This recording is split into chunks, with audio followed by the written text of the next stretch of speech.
Rafael i la seva dona tenien 2 fills quan va néixer la desitjada xiqueta. Era la nit del 25 al 26 de febrer de 1983 a la clínica La Cigüeña de València. A la dona li van practicar una cesària.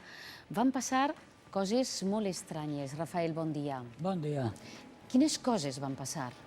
Pues li fan la cesària, la vagin al quiròfan i li fan la cesària. Jo veig com naix la xiqueta, plorava o berreava, però fort, i jo estava ja content. Als 20 minuts aproximadament s'obre la porta del quiròfano i una infermera amb la bandeja de la xiqueta corregent, escales amunt. La dona en una altra direcció en la camilla cap a l'habitació, el metge sujetant-me el braç a l'ombro. Jo tiria el braç cap a fora, es comencia a córrer cap amunt, les escales amunt. Quan aplaudia el primer pis ja estava la porta de cristal tancada. Aquí no puede pasar, les enfermeres. Y váyase con su señora que le han hecho la cesárea. Y no se preocupe, váyase. No sé cómo me vayan a convencer que me n'anir. Pasé la nit allí. Al día siguiente entra el metge, hi ha una monja, diu, hermana, ¿a qué hora murió la niña? Com sabia que havia mort? S'assabentareu en aquest moment que la vostra filla s'havia mort perquè una infermera li deia a la monja que la xiqueta havia mort? El metge li diu, entra a l'habitació i li diu el metge a la dona, a la monja, ¿a qué hora murió la niña? Diu, a las pocas horas de nacer. Jo agarre, me'n vaig a recepció, quedé per telèfono, al sogre, dic, oye, mire, que ha fallecido la niña. Y el recepcionista es comienza a tararear el pasodoble del Gato Montes. El de los toros. El de los toros. Muy duro. Cuando escucha que ha fallecido otra. Como una burla muy desagradable. Molt desagradable. Com una burla. I aquest mateix dia, això era a les 10 del matí, a la 1 del dia, li donen l'alta a la meva dona. Havent-li practicat una cesària, que se suposa que han d'estar més dies. Que poden tenir complicacions i de tot, però, claro, confies en el metge, vas cap a casa. Vos van mostrar en algun moment el cadàver de la vostra filla? Vau ser vosaltres els encarregats de soterrar-la? No me l'ensenyarem. Per què? Perquè no ho sé. Como siempre se encargaban de todo, que era más desagradable verla. Donaven sempre excuses. Alguna excusa y era la práctica habitual. Digueren que ells fins i tot facilitaven aquests tràmits encarregant-se ells del soterrar. Nosotros nos encargamos de todo, se pueden ir para casa. A los 2 anys me quedaron per teléfono, a final del 85, me quedaron per teléfono, señor San Jaime, sí, le robaron a su hija y penchan el teléfono. Entonces el teléfono... Una telefonada anònima. Anònima. Entonces no hi havia reflejo, igual que ara. Dels números que telefonaven. Le dic a un amic que era policía, digo, oye, mira, que me ha pasado esto. Y pide al médico un justificante. El demana, el dona a llegir y en lo carrer me pega una bronca de espanto. El policía amigo que estaba investigando, como reprochándote, Rafael, que cómo te habían podido engañar a ti. Exactamente. Porque tú habías trabajado también con él en un despacho de detectives y entonces el amigo policía le reprochó a Rafael, cuando vio la documentación, cómo le podían haber engañado respecto al robo de tu hija. Clar, perquè tu ahir el boten totes les alarmes quan reps aquesta telefonada. Jo després pense, ara rebobine, i pense que si el conserge d'aquell dia me va tararear el pasador del Gato Montes, volen dir, otro niño que ha caído. Otro más. Al cap del temps van filant-se tots els caps, van unint-se tots. Y es cuando busca a su amigo policía. Tu amigo empieza unas investigaciones y llega a decirte que tu hija va a aparecer. Sí, me diu, lo tuyo va bien. A la semana que viene me voy a Alicante. Cuando vuelva, tu hija aparecerá, no te preocupes. Se van a Alicante y en Elche hi ha un atraco, le peguen 2 tirs a bocajarro y mor el policía. Caram. Són successos que... Una història terrible que passen. I en quin punt judicial podríem dir que es troba ara el cas de Rafael? Bueno, Rafael lo ha denunciado 3 veces, creo, Rafael, en Fiscalía. Lo han denunciado 3 viajes y 3 archivaes. Y lo han archivado Fiscalía. Sin embargo, hubieron unas palabras desde Fiscalía de Valencia que te dijeron, Rafael. Si su amigo no hubiese fallecido en el atraco, podríamos saber muchas más cosas.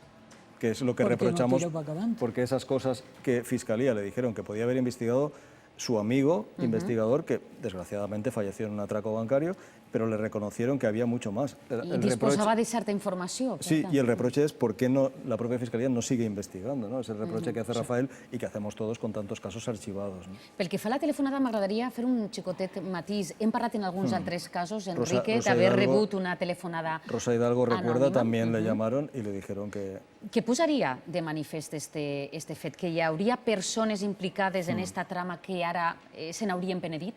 yo creo que hay un remordimiento. Yo creo que Rafael piensa, alguien que conoció en La Cigüeña que te habían robado a tu hija y alguien, no sabemos quién, le llama y le avisa un poco como para quedarse tranquilo, entre comillas, conocedor de que se ha cometido un delito y curiosamente se reproducen esas llamadas. En el caso de Rosa Hidalgo, el caso de Rafael, oye, te han robado al hijo, es como decir, investiga o búscalo, ¿no? La desgracia es que me imagino tampoco pueden decir mucho más ni, entre comillas, mojarse mucho más para ayudar a esa investigación, pero por lo menos están avisando a la familia de que hay que buscar, ¿no? Estàvem parlant a l'inici del programa d'aquesta proposta de llei que es debatrà la setmana que ve en el ple en el Consell de Ministres. Com podria afectar al cas de Rafael?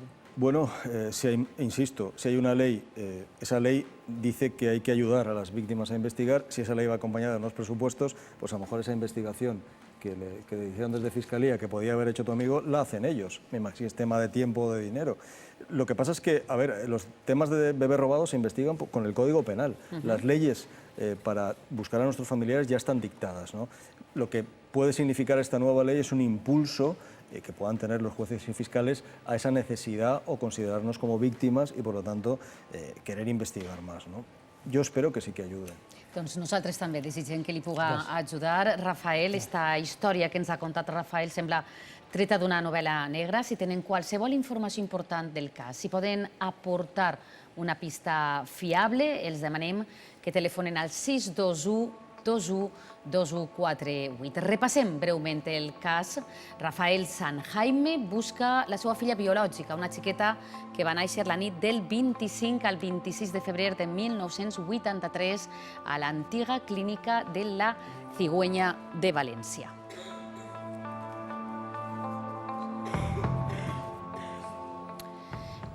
Ja saben que qualsevol informació pot ser vital per tal de resoldre este cas, però per este programa han passat moltes víctimes de les trames de xiquets furtats i Matías ara ens recorda altres casos. Prenguen nota.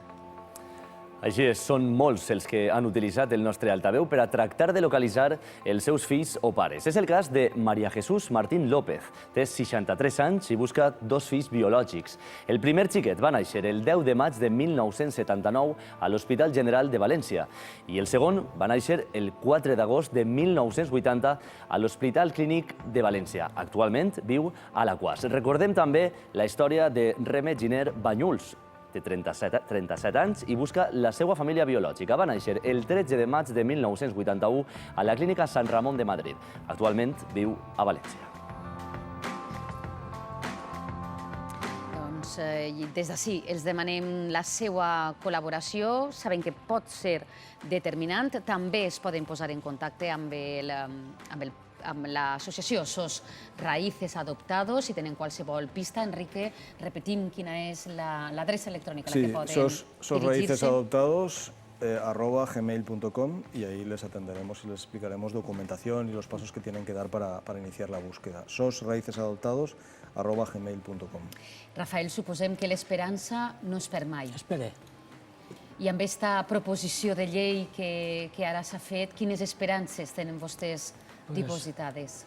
Esperances sempre no se perden mai. Passa que hi ha molt tapat. Hi ha molt que ho tapen tot. Hay mucha trama que tapar, es lo que quiere decir Rafael, y es el miedo que muchos familiares tenemos, no encontrar, que en el fondo es encontrar a nuestros seres queridos y ya está. Yo creo que la mayoría buscamos eso, claro, no buscamos, claro que buscamos reparación, claro que queremos condenas a los mafiosos que nos robaron o que nos separaron de nuestros familiares, pero yo creo que lo primero es encontrar, sin duda alguna. Yo como hijo, tú como padre... Que tinga lloc aquest retrobament. Sí, efectivamente, eso es lo más importante. Amb la mare biològica. Doncs des d'ací vos desitgem tota la sort del món. Rafael, Enrique, gràcies per acompanyar-nos una setmana més. Vos esperem Bronte, vos agraïm la vostra presència amb este fort aplaudiment del públic que ens acompanya avui.